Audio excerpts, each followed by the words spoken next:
We are saying you need to wean you off from active income to passive. How do you move transitioning? It is by building a portfolio such that by the time you retire, and this becomes also your retirement portfolio, it will take care of your expenses. So you need to build it the moment you get your first income.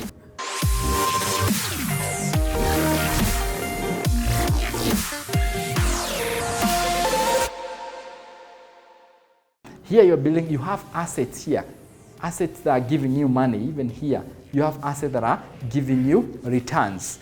Then we come to what you call aspiration. Aspiration portfolio, here now, this is number 3. These are wants. These are the things you are saying. A holiday, I would like to have a holiday home.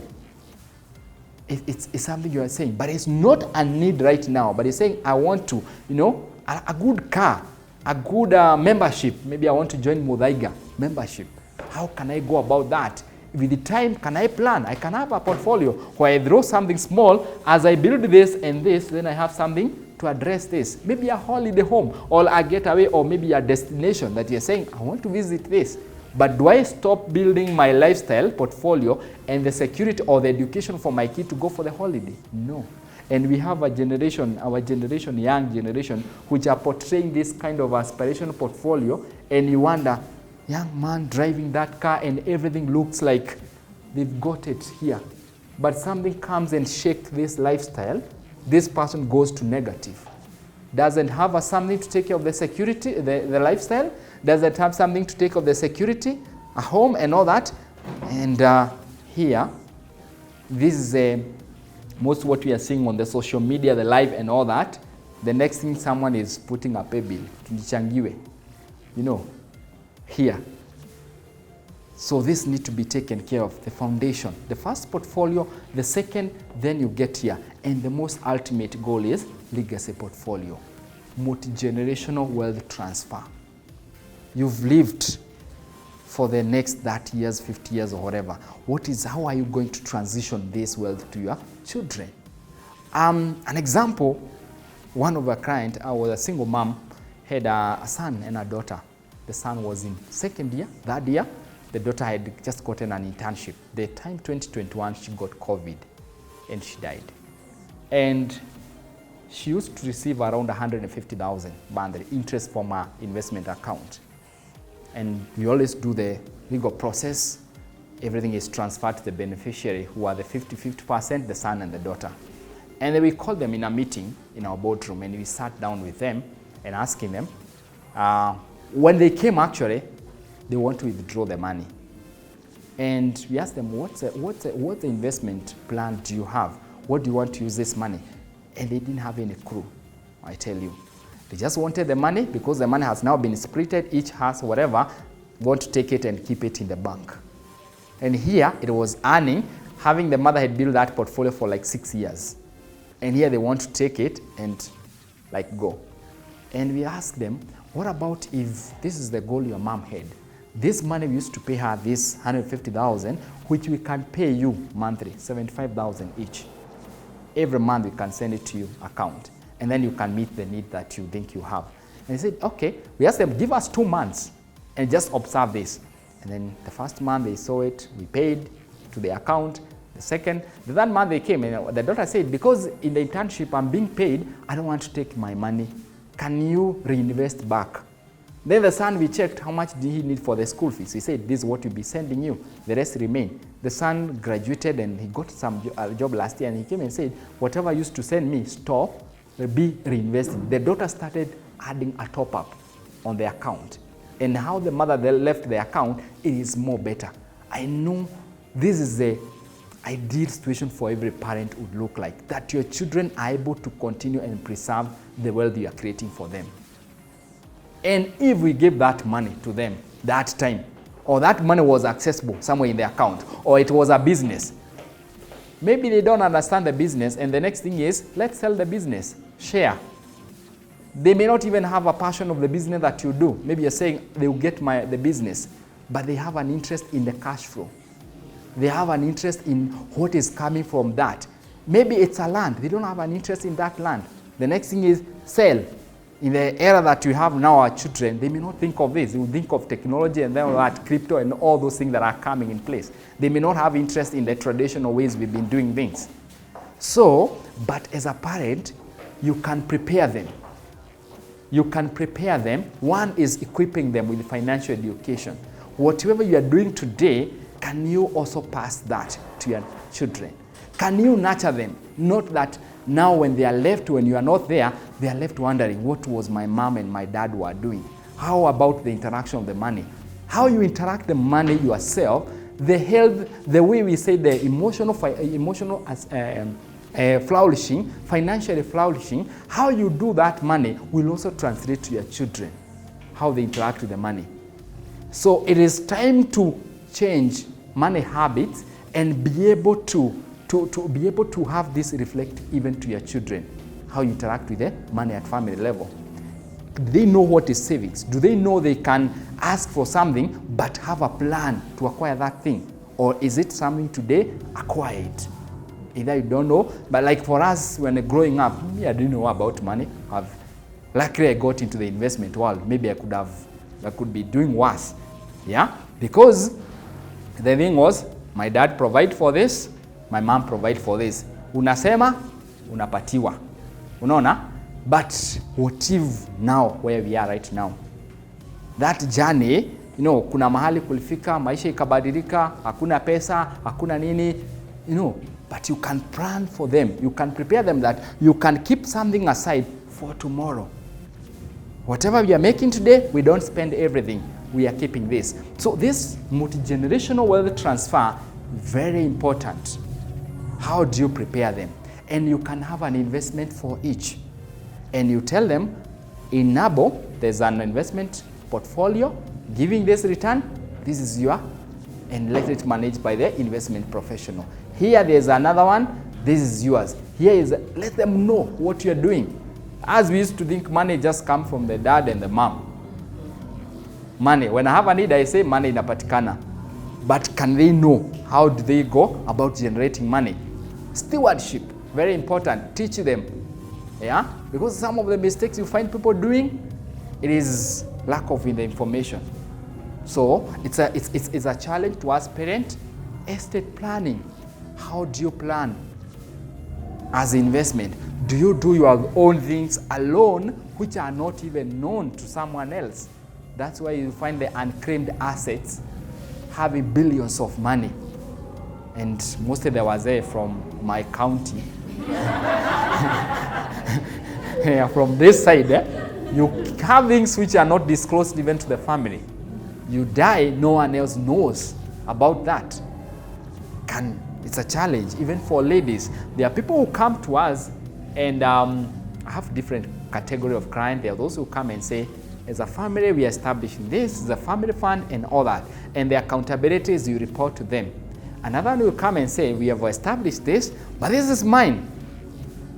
This is mine. And the husband knows that investment exists. Another one comes alone and says, this is mine, the beneficiary is my sister and my kids. Put there different reasons. It depends on the relationship they're having and all that. They put there. But at least ensure the person you are putting there has your interest. When you go, you go. The relationship with your God and the rest, that's the transitioning, the whatever.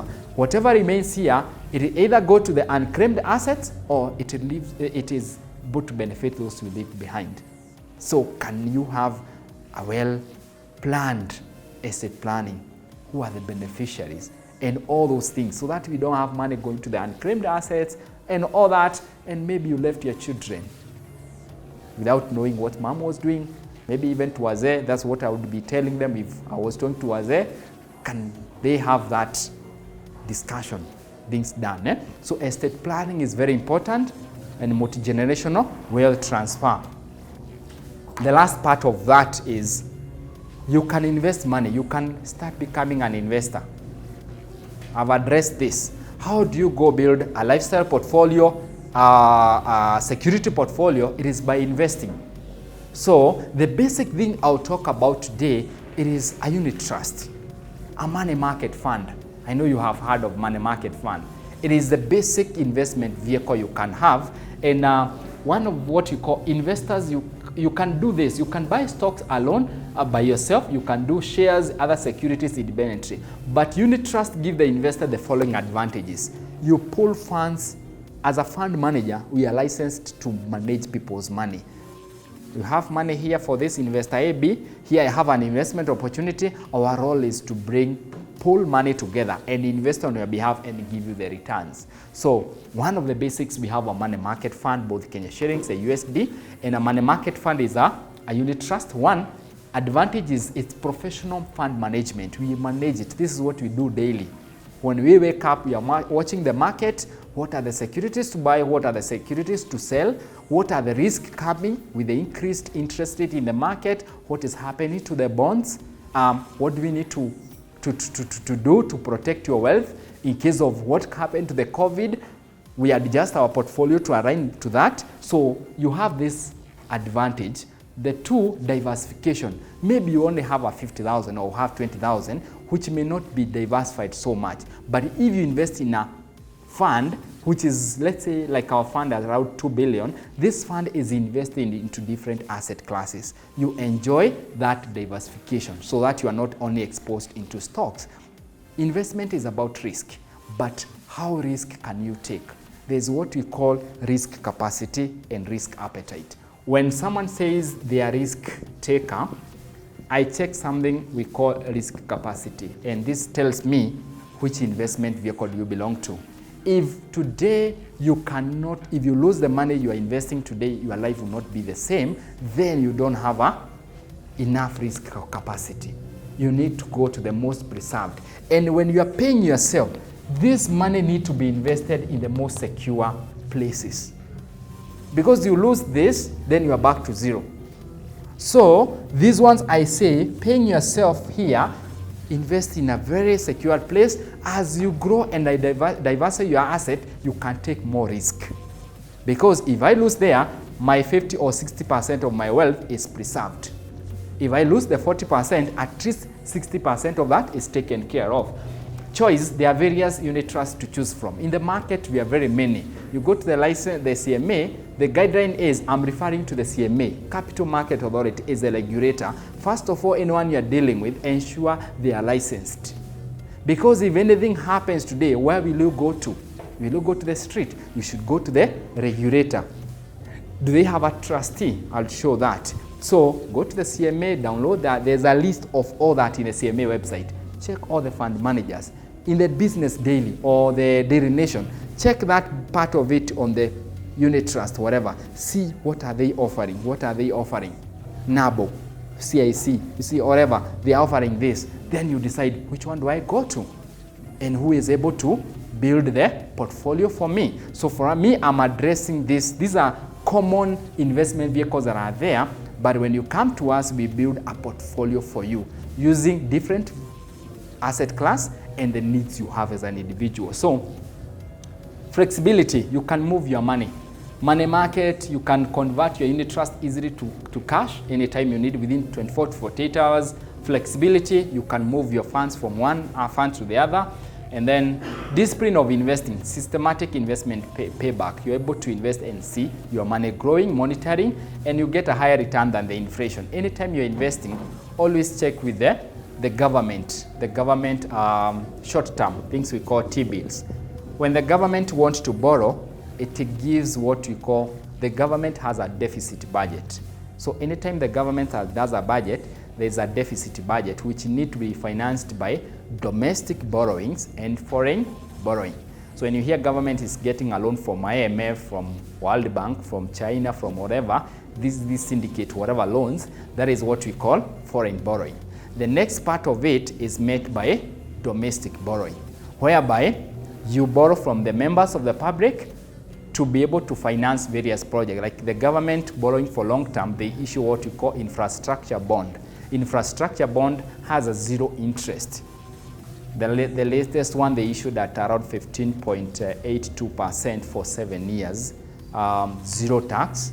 They also issued another one last week. They reopened another one at 14 Actually, it was a 15.03, a 3-year term bond, but with a tax, we call them FXD, with a withholding tax of 15%.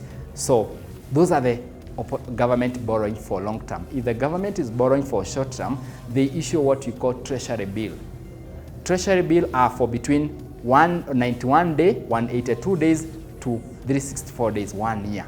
If the government borrowing more than 1 year, they issue what you call the treasury bond. Maybe you hear treasury bond, treasury bills, all those things. If it's borrowing for long term, you borrow, but you don't have to worry. You can invest there by investing in a fund. These funds like money market, fixed income, what we have, they invest in those treasury bills, bank deposit, bit of commercial paper. Commercial paper is a private debt instrument. Let's say if Karura Community Chapel was a profit-taking institutions, or let's say like Java here, and says we want to expand across Africa and we need money to run our operations and all that, they issue what we call a commercial paper. It's a very short-term debt instrument secured against their earnings and maybe assets, and you ask for the security, they come with a good yield, so they'll issue something like that. So money market, as an individual, you may not know which commercial paper is there, but as a fund manager, that's what we do every day. So we know, is this a quality one, is it not a quality one to take? So if you're in a fund, money market fund, you enjoy those benefits where we're analyzing the market and having you in a different fund. So I was trying to differentiate between the long term and short term. So investing in this unit trust has an advantage. So paying yourself, I said this money should not be kept in the bank. Should go to the investment part to the investment, and this is where you invest. What is the regulatory framework for unit trust in the market? How is the government regulating? One, you have an investor A coming into place to invest, and here you have a fund manager. Let's take case of Nabo Capital as a fund manager who is a portfolio manager. You have a fund registered under CMA. You also licensed by the CMA. As I told you, we got a license in 2013. And then you have a fund, people bring that fund there. We are not a deposit-taking institution like a SACCO, like a microfinance, like a bank. We are not. So what does the CMA has done is they established a panel of the banks that offer custody services. So these banks that are there, our bank in our case, we have this bank is called custodian. So in our case, we work with Stanbic Bank. So when you come, you deposit the money in the Stanbic. We are notified that investor Ngina has deposited this money, or Moses has done this. And then now as we instruct the custodian, invest maybe in buying this bond, or in buying this paper, or in buying this deposit, investing in this deposit. So the money moves there. When you come to withdraw, we notify the custodian, pay this client part of the money, or if it's an interest, we pay you through that bank. So there's nowhere the fund manager takes your money under them, like it's in Nabo Capital account. That's a regulated framework. The other person who is involved is a trustee. Trustee, custodian, let me go back to the custodian. The custodian is safeguards your assets. Yeah, under investment, under management. Then we have the trustee. Trustee is the legal owner of the assets under management, but client are the final beneficiary. What does that mean? Our trustee is the KCB Bank. The trustee is there to monitor what are the decisions the fund manager is making.